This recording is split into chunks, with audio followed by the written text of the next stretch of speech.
बारंबार प्रणाम। मेरा नाम सूरज कुमार।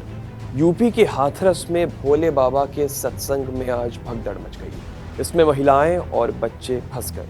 भीड़ ने उन्हें कुचल दिया। अब तक 100 से ज्यादा श्रद्धालुओं की मौत हो चुकी है।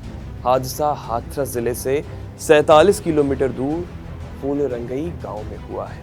भगदड़ कैसे मची, इसके पीछे 3 बड़े कारण बताए जा रहे हैं। पहली वजह बताई जा रही है कि सत्संग खत्म होने के बाद अचानक से भीड़ बाहर निकलने लगी। भीड़ ज्यादा थी, ऐसे में धक्का मुक्की हुई जिससे भगदड़ मच गई। ज्यादातर मौत दम घुटने की वजह से हुई है, ऐसा बताया जा रहा है। दूसरी जो बड़ी वजह बताई जा रही है वो है सत्संग खत्म होने के बाद भोले बाबा का काफिला निकल रहा था तो सुरक्षा गार्डों ने भीड़ को रोक दिया। काफिला निकलते ही भीड़ को अचानक से छोड़ दिया गया जिससे भगदड़ मच गई। वहीं तीसरी वजह बताई जा रही है कि बाबा के निकलने के बाद उनके चरणों की धूल लेने के लिए भीड़ के बीच धक्का मुक्की हुई जिससे भगदड़ मच गई। ये 3 कारण बताए जा रहे हैं। अब मामला जांच का बना हुआ है। मरने वालों में ज्यादातर बच्चे, बुजुर्ग और महिलाएं हैं।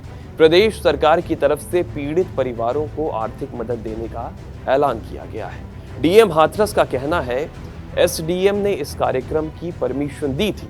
पुलिस की ड्यूटी सुरक्षा के लिए लगाई गई थी, जबकि अंदर की व्यवस्था आयोजकों द्वारा की जानी थी। इस हादसे के बाद सबसे बड़ा सवाल है कि आखिर भोले बाबा कौन है? उनके सत्संग में हजारों की भीड़ कैसे जुटी? क्या प्रशासन को इसकी जानकारी नहीं थी? भोले बाबा का असली नाम है नारायण हरि और वो एटा का रहने वाला है। उसका कनेक्शन सियासत से भी है। कुछ मौकों पर यूपी के बड़े नेताओं को उनके मंच पर देखा गया। इसमें समाजवादी पार्टी के राष्ट्रीय अध्यक्ष अखिलेश यादव का नाम भी शामिल है। भोले बाबा एटा जिले के बहादुर नगरी गांव के रहने वाले हैं। बचपन में पिता के साथ खेती किसानी करते थे। शुरुआती पढ़ाई एटा जिले में हुई। जवान हुए तो पुलिस में भर्ती हो गए। उनकी पोस्टिंग यूपी के 12 थानों के अलावा इंटेलिजेंस यूनिट में भी रही। 18 साल की नौकरी के बाद उन्होंने 90 के दशक में वीआरएस ले लिया। अब अपने गांव में झोपड़ी बनाकर रहते हैं। आध्यात्म में जाने के बाद उन्होंने अपना नाम बदलकर साकार विश्व हरि कर लिया। उनकी पत्नी भी समागम में साथ रहती है, जिन्हें देवी लक्ष्मी कहा जाता है। वो दूसरे बाबाओं की तरह भगवा नहीं धारण करते, बल्कि सत्संग के दौरान सफेद सूट और सफेद जूते में नजर आते हैं। कई बार कुर्ता पैजामा और सिर पर सफेद टोपी भी लगाकर वो सत्संग करने पहुंचते हैं। यूपी के अलावा आसपास के राज्यों में भी भोले बाबा को मानने वाले लोग हजारों की संख्या में हैं। वो अक्सर अपने समागम में कहते हैं, मुझे नहीं मालूम कि सरकारी नौकरी से आध्यात्म की ओर खींचकर कौन लाया। नौकरी से वीआरएस लेने के बाद भगवान से साक्षात्कार हुआ। उनकी प्रेरणा से मालूम चला कि ये शरीर परमात्मा का अंश है। बस इसके बाद मैंने अपना जीवन मानव कल्याण में लगाने का फैसला कर लिया। मैं खुद कहीं नहीं जाता, बल्कि भक्त मुझे बुलाते हैं। भोले बाबा भक्तों की फरियाद पर अलग अलग स्थानों पर घूमकर समागम करते रहते हैं। नेताओं के अलावा उनके कई आईएएस, आईपीएस अफसर भी चेले हैं। उनके समागम में अक्सर राजनेता और अफसर पहुंचते हैं। इस दौरान कई जोड़ों की शादी भी वहां कराई गई। भोले बाबा के राजनीतिक कनेक्शन की बात करें तो वो जाटव समाज से आते हैं। उनके अनुयायी यूपी, राजस्थान, मध्य प्रदेश में हैं। एससी, एसटी और ओबीसी वर्ग में उनकी गहरी पैठ है। कई मुस्लिम भी उनके अनुयायी हैं।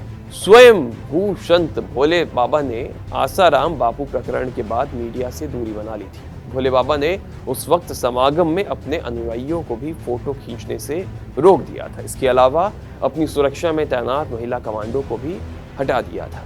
2014 में एक समागम में भोले बाबा ने आशाराम का जिक्र भी किया था।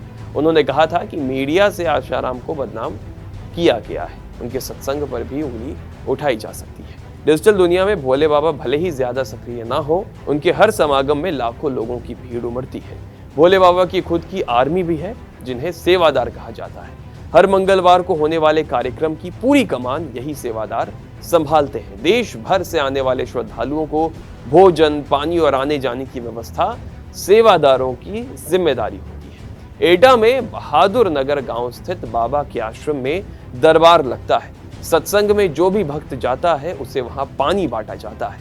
अनुयायियों का ऐसा मानना है कि इसे पीने से उनकी समस्याएं खत्म हो जाती हैं।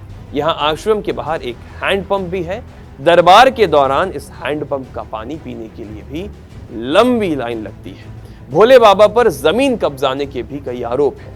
कानपुर के बिधुनु थाना क्षेत्र के करसुई गांव में साकार विश्वहरि ग्रुप पर 5 से 7 बीघे जमीन पर अवैध कब्जा करने का आरोप लगा था।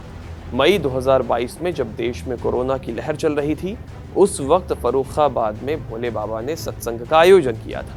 जिला प्रशासन ने इस सत्संग में केवल 50 लोगों के शामिल होने की इजाजत दी थी, लेकिन कानून की धज्जियां उड़ाते हुए 50,000 से ज्यादा लोग सत्संग में शामिल हुए थे। उस समय भी जिला प्रशासन ने आयोजकों के खिलाफ रिपोर्ट दर्ज की थी।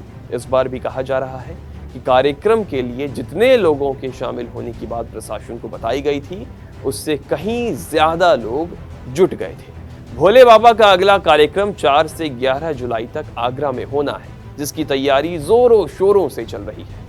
जगह जगह पर इस कार्यक्रम के पोस्टर भी लग चुके हैं, लेकिन अब इस हादसे के बाद आगरा प्रशासन ने इस कार्यक्रम को रद्द करने का फैसला किया है।